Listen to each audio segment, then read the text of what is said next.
बहुत बहुत स्वागत है दोस्तों आप सभी का।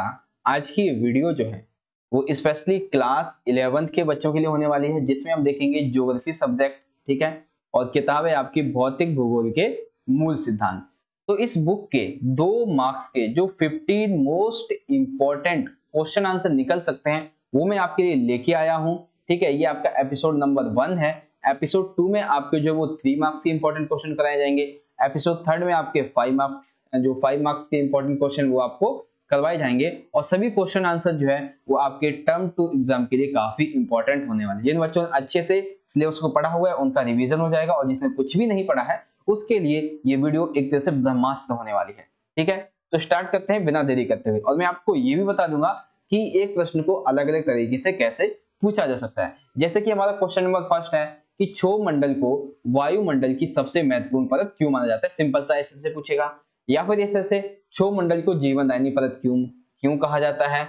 और ऐसे से पूछ सकता है क्षोभ मंडल जैविक क्रिया के लिए महत्वपूर्ण स्तर है, स्पष्ट कीजिए। तो इसमें इन तीनों ही क्वेश्चन में आपको सिर्फ एक ही आंसर लिखना है। तो लिखेंगे सबसे पहला पॉइंट कि क्षोभ मंडल जो है वो वायुमंडल का सबसे निचला स्तर है। ठीक है, वायुमंडल की परत का सबसे निचली परत है। इस परत में धूलकण भी होते हैं और जलवाष्प भी होते हैं। धूलकण और जलवाष्प के होने की वजह से ही मौसम में परिवर्तन आता है। मौसम में कैसे परिवर्तन आता है, जैसे कि बादल कैसे बनते हैं, बादल के बनने की वजह से। ठीक है, बादल के प्रकार इसमें दिखते हैं हमें। जो वर्षा होती है वो हमें देखने को मिलती है, कैसी होती है, काली घनी इस तरह की। ठीक है, फिर आता है संघनन, यानी कि संघनन जो है वो भी इसमें देखने को मिलता है। संघनन के कई रूप होते हैं, जैसे कि संघनन मान लीजिए कि ओस भी हो सकता है। ठीक है, तुषार भी हो सकता है, और कुहासा भी हो सकता है, और एक होता है धुंध। तो ये होते हैं संघनन के रूप, समझ गए। देन उसके बाद लिखेंगे कि जैविक प्रक्रिया के लिए यह सबसे महत्वपूर्ण स्तर होता है। क्यों?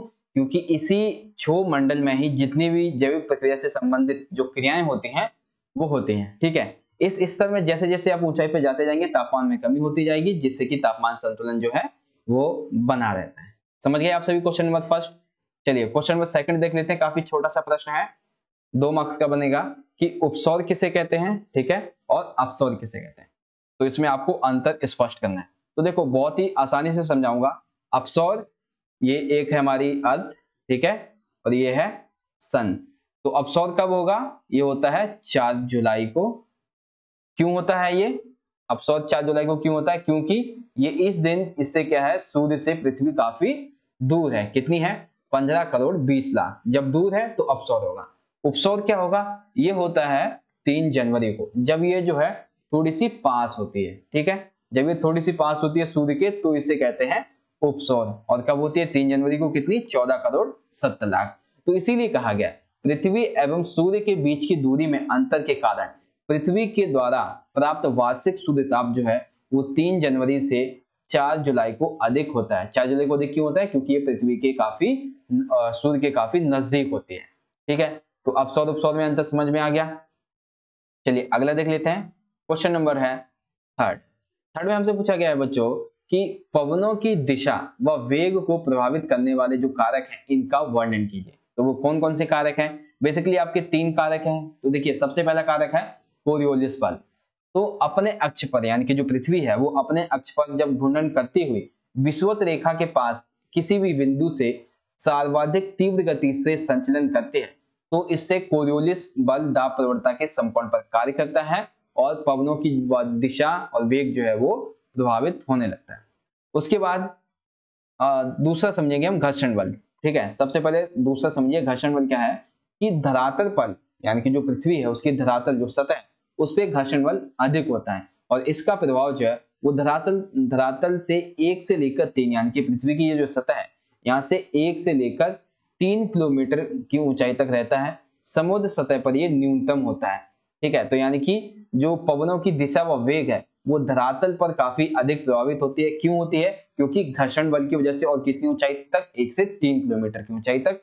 और जो घर्षण बल है वो कहां पे कम होता है? बिल्कुल जीरो होता है समुद्र तल पर। ठीक है, फिर आती है दाब प्रवणता। ये क्या होती है? जो समदाब रेखा है जहां पर पास पास में होती है वहां पर दाब प्रवणता अधिक होती है, जहां पे दूर दूर होती है वहां पे दाब प्रवणता कम होती है। तो सिंपल सा आपको बस इतना से याद रख लेना है कि कोरियोलिस बल कैसे प्रभावित करता है और घर्षण बल कैसे प्रभावित करता है। दाब प्रवणता कैसे प्रभावित करती है, समदाब रेखाएं पास पास हैं तो दाब प्रवणता अधिक है, जहां पे अधिक होगी तो उनके देश वेग जो है वो उतना ही अधिक प्रभावित होगा। सिंपल सा है, ठीक है। समझ गए क्वेश्चन नंबर थर्ड। चलिए क्वेश्चन नंबर फोर्थ देख लेते हैं। क्वेश्चन नंबर फोर्थ में देखिए हमसे बच्चों पूछा गया है महासागरीय गर्त किसे कहते हैं, ठीक है। महासागरीय गर्त क्या होते हैं, तो देखो ये महासागरों के सबसे गहरे भाग, यानी कि ये जो महासागर होता है, ठीक है, इस महासागर के ये गहरे भाग होते हैं, ये वाले, ठीक है, ये गहरे भाग होते हैं महासागर। ये गर्त अपेक्षाकृत खड़े किनारों वाले संकीर्ण बेसिन होते हैं। अपने चारों ओर के महासागरीय तल की अपेक्षा ये 3 से 5 किलोमीटर तक गहरे होते हैं, यानी कि ये जो अपने आसपास का जो एरिया है, ठीक है, उस एरिया से कितने 3 से 5 किलोमीटर गहरे होते हैं। सक्रिय ज्वालामुखी तथा प्रबल भूकंप वाले क्षेत्रों से संबंधित, यानी कि जो महासागरीय गर्त हैं ये ऐसे क्षेत्रों से भी संबंधित होते हैं जिनके आसपास में सक्रिय ज्वालामुखी या फिर भूकंप जो है वो आते रहते हैं। और कई बार तो क्या होता है कि अगर हमें प्लेटों के संचलन का अध्ययन करना है तो उसके लिए हमें जो है वो महासागरीय गर्त का अध्ययन करना जरूरी होता है। अब एक पॉइंट आप ये भी लिख सकते हैं कि अभी तक कितने गर्तों को खोजा गया है, तो लगभग 57 गर्तों को अभी तक खोजा जा चुका है, जिसमें से 32 हैं प्रशांत महासागर में, 29 हैं अटलांटिक महासागर में और 6 हैं हिंद महासागर में, ठीक है। तो इस तरह से आप महासागरीय गर्त की जो विशेषताएं हैं वो यहाँ पे इजीली सभी को समझा देंगे। तो समझ में आ गया आपको क्वेश्चन नंबर फोर्थ। चलिए आगे बढ़ते हैं, क्वेश्चन नंबर फिफ्थ देख लेते हैं। क्वेश्चन नंबर फिफ्थ भी बहुत ही छोटा सा हमारा प्रश्न है कि ज्वार भाटा जो है, ठीक है, इसके महत्व यानी कि ज्वार भाटा का क्या महत्व है, हमें इसे समझाना है। तो देखते हैं भाई, वर्तमान समय में अगर हम देखें तो ज्वार भाटा को भौगोलिक दृष्टि से अधिक महत्वपूर्ण माना जाता है। क्यों माना जाता है? सबसे पहला पॉइंट, नदमुख यानी कि नदी के मुख पर समुद्री जहाज जो होते हैं वो आसानी से प्रवेश कर पाते हैं ज्वार भाटे की वजह से। उसी के साथ मछली पकड़ने वाले जो नाविक होते हैं वो ज्वार के साथ समुद्र में अंदर जाते हैं और भाटे के साथ बाहर आ जाते हैं, जिससे उनकी खाने की प्रक्रिया और व्यापार की प्रक्रिया चलती रहती है। बहुत सी बहुमूल्य, जब ज्वार भाटा आता है तो पानी और समुद्र के अंदर से जो बहुमूल्य वस्तुएं होती हैं जैसे कि शंख, सीप, घोंगे इत्यादि, ये सभी क्या होते हैं किनारे पे आ जाते हैं, जिसे लोग प्राप्त करते हैं और अपना व्यापार भी करते हैं। ज्वार भाटे के कारण समुद्री तल जो है वो गतिमान रहता है, जिससे कि क्या होता है जो ठंडे प्रदेश होते हैं वहां पे बर्फ नहीं जमती है। नगरों के तटीय मतलब नगरों, कौन से नगर? वे नगर जो तट के आसपास बसे होते हैं, तो वहां पे गंदगी नहीं रहती है और प्रदूषण भी नहीं रहती है, वो साफ हो जाता है। क्यों? क्योंकि ज्वार भाटे से जो भी किनारे आसपास के किनारे का जो कूड़ा करकट होता है वो नदी या समुद्र अपने अंदर समाहित कर लेता है, ठीक है। उसके बाद आपने देखा होगा कि पानी बनाने का यानी कि ज्वार भाटे से विद्युत निर्माण भी किया जा सकता है और इससे कई प्रकार के जो क्षेत्र हैं उसमें ऊर्जा प्राप्त की जा सकती है। तो आपको समझ में आ गया कि ज्वार भाटा जो है इसका महत्व एक देश के लिए, एक पारिस्थितिकी के लिए काफी महत्वपूर्ण हो जाता है, ठीक है। अगला देख लेते हैं, क्वेश्चन नंबर 7 है। क्वेश्चन नंबर 7 में हमसे पूछा गया है कि जैव विविधता जो है, ठीक है, ये कहते किसे हैं और इसके स्तर को समझाइए। तो पहले देखिए जैव विविधता क्या है। तो किसी क्षेत्र विशेष में जीव जंतु एवं पेड़ पौधों की भिन्नता का पाया जाना, यानी कि मान लीजिए ये कोई एक पर्टिकुलर क्षेत्र है, इस क्षेत्र में बहुत सारे जो जीव जंतु, बहुत सारे पेड़ पौधे जो हैं ये पाए गए हैं, तो इसे हम कह देते हैं जैव विविधता। अब इसके 3 स्तर होते हैं। एक है देखिए आनुवांशिक विविधता, ये क्या होती है? तो आनुवांशिक जैव विविधता में किसी प्रजाति के जीवों का वर्णन किया जाता है, यानी कि आनुवांशिक में क्या है? एक प्रजाति के जीवों का वर्णन। जीव निर्माण के लिए सबसे महत्वपूर्ण इकाई क्या होती है? जीन। जब जीन ही नहीं होगा तो जीव का निर्माण होगा ही नहीं। किसी भी प्रजाति में जीव की विविधता ही आनुवांशिक जैव विविधता कहलाती है। उसके बाद आ जाती है प्रजातीय विविधता। ये क्या होती है कि किसी भी निर्धारित क्षेत्र में प्रजातियों की अनेक रूपता बताती है कि प्रजातियों की संख्या से संबंधित है। जिन क्षेत्रों में प्रजातीय विविधता अधिक होती है उन्हें विविधता हॉटस्पॉट भी कहते हैं। तो अलग से क्वेश्चन पूछा जा सकता है कि जो विविधता हॉटस्पॉट है वो किसे कहते हैं? तो किसी एक पर्टिकुलर क्षेत्र में, ठीक है, विभिन्न प्रजातियां जो हैं उनकी अलग अलग प्रजातियों का पाया जाना, प्रजातियों विविधता का पाया जाना, यही प्रजातीय विविधता कहलाता है और इसे ही हम विविधता का हॉटस्पॉट भी कह देते हैं। थर्ड आ जाता है परितंत्रीय विविधता। ये क्या होता है? तो परितंत्र में क्या होता है कि परितंत्रों की संख्या तथा उनके वितरण से संबंधित है। परितंत्रीय प्रक्रियाएं तथा आवास स्थानों की भिन्नता परितंत्रीय विविधता बनाते हैं। यानी कि देखिए परितंत्र का क्या मतलब हो गया? परितंत्र का मतलब हो गया एक पर्टिकुलर जो एरिया होता है, ठीक है, इस एरिया में जितने भी ये जीव जंतु रहते हैं, अब इन जीव जंतु का एक परितंत्र ये हो गया, यानी कि एक समुदाय तरह से कह सकते हैं, दूसरा यहाँ पे हो गया, तीसरा यहाँ पे हो गया और चौथा यहाँ पे हो गया। तो परितंत्रीय विविधता क्या कहती है कि ये जो चारों जो हैं इसी को हम कहते हैं परितंत्रीय विविधता, क्योंकि ये जो है वो एक दूसरे के जैसे हम हिंदू मुस्लिम है इसी तरह से इनमें भी जो परितंत्रीय विविधता है वो देखने को मिलती है। तो समझ में आ गई आनुवंशिक, प्रजातीय और परितंत्रीय। आगे बढ़ जाते हैं, क्वेश्चन नंबर 8 को देखते हैं। क्वेश्चन नंबर 8 में पूछा गया है बच्चों, ये भी आपका चैप्टर नंबर जो है आई थिंक 15 या 16 से पूछा गया है, महाविविधता केंद्र किसे कहते हैं, इसका वर्णन कीजिए। तो क्या होता है महाविविधता, देखिए नाम से पता चला है महाविविधता यानी कि बहुत सारी विविधताएं। तो वो उष्णकटिबंधीय क्षेत्र जहां संसार की सर्वाधिक प्रजाति विविधता पाई जाती है उन्हें महाविविधता केंद्र कहते हैं। तो आपको समझ में आ गया महाविविधता केंद्र क्या है, ऐसे उष्णकटिबंधीय क्षेत्र जहां पे संसार की सर्वाधिक प्रजाति विविधता जो है वो पाई जाए। ठीक है, अब इन देशों की संख्या है 12, जैसे कि मैक्सिको, चीन, Colombia, Ecuador, Peru, Brazil, Democratic Republic of Congo, चीन, भारत, मलेशिया, मेडागास्कर, इंडोनेशिया और ऑस्ट्रेलिया। इन सभी देशों में महाविविधता जो केंद्र है वो हमें देखने को मिलते हैं। तो समझ में आ गया आप सभी को क्वेश्चन नंबर 8। चलिए सॉरी क्वेश्चन नंबर 7 कंप्लीट हो गया। अब आ जाते हैं क्वेश्चन नंबर 8 पे। क्वेश्चन नंबर 8 में देखिए हमसे बच्चों एक ही प्रश्न को 3 तरीके से पूछा जा सकता है। कैसे, सबसे पहले पूछा जाएगा वायुमंडल की महत्वपूर्ण गैसों का वर्णन कीजिए, या फिर इस तरह से वायुमंडल अनेक गैसों से मिलकर बना है, कथन की पुष्टि कीजिए। वायुमंडलीय गैसों की विशेषताओं की व्याख्या कीजिए। इस तरह से अलग अलग तरीके से जो क्वेश्चन है उसको डिफाइन किया जाएगा। तो वो सारी चीजें मैंने आपको यहाँ पे समझाई। अब बात करते हैं आंसर की। तो सबसे पहली गैस है हमारी नाइट्रोजन, जो कि सबसे ज्यादा है। तो इस गैस की जो प्रतिशत मात्रा है वो सबसे अधिक है, अर्थात 78.08। यह वायुमंडल की सबसे महत्वपूर्ण गैसों में से एक है। नाइट्रोजन से पेड़ पौधों में प्रोटीन का निर्माण होता है, जो कि पेड़ पौधों के भोजन के लिए और हमारे फल वगैरह के लिए काफी अहम होता है। दूसरी है ऑक्सीजन। यह इस गैस को हम जीवनदायिनी गैस मानते हैं। क्यों? क्योंकि इसके बिना एक व्यक्ति जी नहीं सकता, वो सांस नहीं ले सकता है। वायुमंडल में ऑक्सीजन की जो मात्रा है वो 20.93 है। और जो अगर आप कहते हैं कि एक तरह से जो श्वास लेने वाली है स्वच्छ नाइट्रोजन है वो 2 या 3% ही है। टोटल कितनी है? 2 या 3%। ऑक्सीजन के अभाव में हम ईंधन यानी कि ऑक्सीजन के अभाव में आप किसी भी ईंधन को जला नहीं सकते हैं, यानी कि आग की क्रिया नहीं होगी जब तक ऑक्सीजन नहीं होगा। फिर आ जाती है थर्ड, कार्बन डाइऑक्साइड। ये जो है वो सबसे भारी गैस होती है, इसी कारण से यह सबसे निचली परत में ही मिलती है। वायुमंडल में ये मात्र 0.03% होने के बावजूद भी ये एक व्यक्ति के लिए काफी महत्वपूर्ण गैस होती है और पेड़ पौधों के लिए भी काफी आवश्यक मानी जाती है।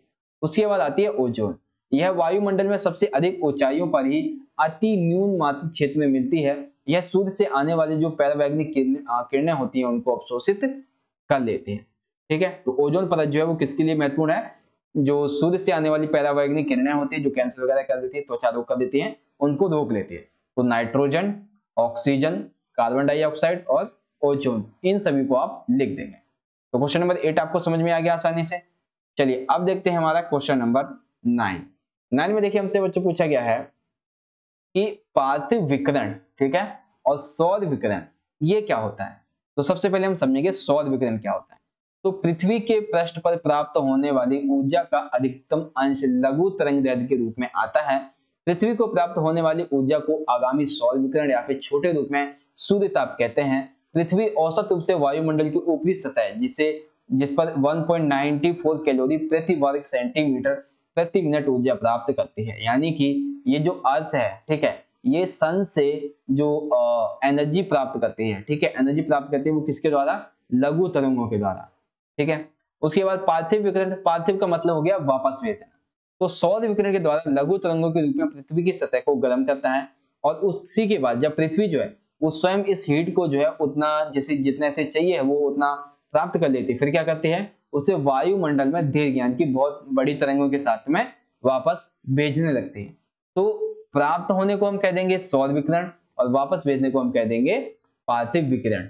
ठीक है, पार्थिव का मतलब कि जो लिया था हमारा काम हो गया, अब हमने आपको वापस भेज दिया। इस तरह से आप इसे समझ सकते हैं।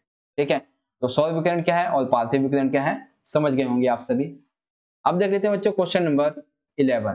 क्वेश्चन नंबर 11 में हमसे पूछा गया है कि कोरियोलिस बल पवनों की दिशा को कैसे प्रभावित करता है, या फिर इससे से कोरियोलिस बल किस प्रकार पवनों की दिशा को प्रभावित करता है। मतलब वही चीजें हैं, बस थोड़ा सा एक वर्ड का डिफरेंस है। तो देखिए सबसे पहले देखेंगे कि पवनें जो है वो सदैव कैसे चलती हैं, समदाब रेखाओं के आर पार उच्च दाब से, यानी कि हाई प्रेशर से लो प्रेशर की ओर जो वायु है वो चलती है। ठीक है, उसके बाद ये जो पवनें होती हैं ये पृथ्वी के घूर्णन के कारण विक्षेपित हो जाती है, यानी कि पृथ्वी जो है वो अपने अक्ष पर ही घूमती है, तो इसकी वजह से क्या होती है, इनकी जो दिशा होती है वो चेंज हो जाती है। पवनों के इस विक्षेपण को ही कोरियोलिस बल प्रभाव कहा जाता है। यानी कि कोरियोलिस बल प्रभाव क्या हो जाएगा कि पृथ्वी जो है, ठीक है, ये हमारी पृथ्वी है, पृथ्वी के अपने अक्ष पर घूर्णन की वजह से जो पवनें होती हैं, ठीक है, ये जो पवनें हैं इनकी दिशा जो है वो प्रभावित हो जाती है। इसे ही हम कोरियोलिस बल कह देते हैं। इस बल के प्रभाव से पवनें जो है वो उत्तरी गोलार्ध में अपने दाईं ओर तथा दक्षिणी गोलार्ध में अपने बाईं ओर मुड़ जाती हैं। तो क्या होता है, कोरियोलिस बल की वजह से कि जो हमारा ये पृथ्वी है, ठीक है, इसका जो नॉर्थ एरिया होता है, नॉर्थ एरिया से जो वायु होती है, यानी कि उत्तरी गोलार्ध से कहां चलने लगते हैं, दाईं की ओर, और दक्षिणी गोलार्ध से कहां चलने लगते हैं, बाईं की ओर। तो कोरियोलिस बल का प्रभाव जो है वो विषुवत वृत्त पर शून्य होता है और ध्रुवों पर अधिक, यानी कि जो कोरियोलिस बल है वो देखा जाए तो विषुवत वृत्त पर काफी एक से 0 होता है और ध्रुव जो है हमारे उस पर अधिक होता है।